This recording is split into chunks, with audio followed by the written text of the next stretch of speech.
Okay, Chris, here we go with part two of your essay comments. Opportunity is something that humans have always looked for. From early stages of infanthood to being an adult, finding opportunities and taking advantage of them is a trait that all humans have in their conscious. Um, conscious, I believe you mean consciousness. Um, so you want to make that change. The more opportunities for beneficial activities there are, the better the chance that one will do well in their life. Again, one is singular and there is plural, so you need to get agreement there. Some examples of such opportunities are things like jobs, romance, fame, and hospitality. And the bigger the city, you will typically have more of these amenities. There's a disconnect there. The bigger the city, you will typically have more amenities. You need to the bigger the city, the more opportunities a resident will have, or something like that. But in Chicago, by Carl Sandburg, he outlined some of these opportunities in his favorite city through poetry. Chicago is typically not the top city on anyone's list.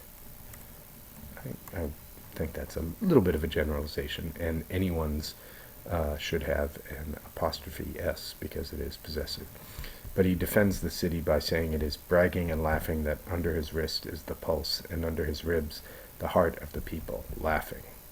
Laughing the stormy, husking, brawling laughter of youth, half-naked, sweating, proud to be hog butcher, tool-maker, stacker of wheat, player with railroads, and freight handler to the nation. And again, you don't indent after that excerpt is dropped in there, so when should be all the way over to the left.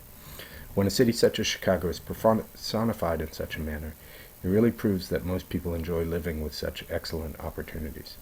By this poem's standards, when a city has as much opportunity as Chicago, it has way more grit than a lot of other cities. This grit is provided by the many people enforcing this ideal of opportunity by working as hog butchers or tool makers or wheat stackers. I'm not sure if enforcing is the right word choice there. When humans can fill in their own niche, they work harder, and by definition, harder work equals more progress. Opportunity is not only healthy for the individual, but to the city as well. Some of the most important aspects of cities aren't brought on by big monuments or good food, although that does help, but rather they are brought with the people that live in that city. If one has a particularly famous person living in the city, then more people are drawn there, so they can, to quote Frank Sinatra, be a great big part of it. Well, I think you have scored enormous points by quoting Frank Sinatra, at least in my book. So, once connections are established, the city begins to work as a whole, defining itself as its own entity and drawing more people in. The opportunities brought on by this surge of interconnectivity provide the people of the city all the more reason to stay and further develop. This sequence of phenomena is what makes cities so unique, and this uniqueness has attracted people since they were first developed. That's a very nice concluding paragraph.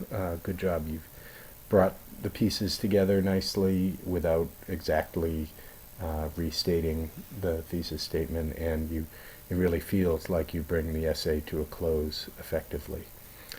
So good job. I've enjoyed reading this and thinking about this, and I will look forward to talking with you about it in person. Nice work, Chris.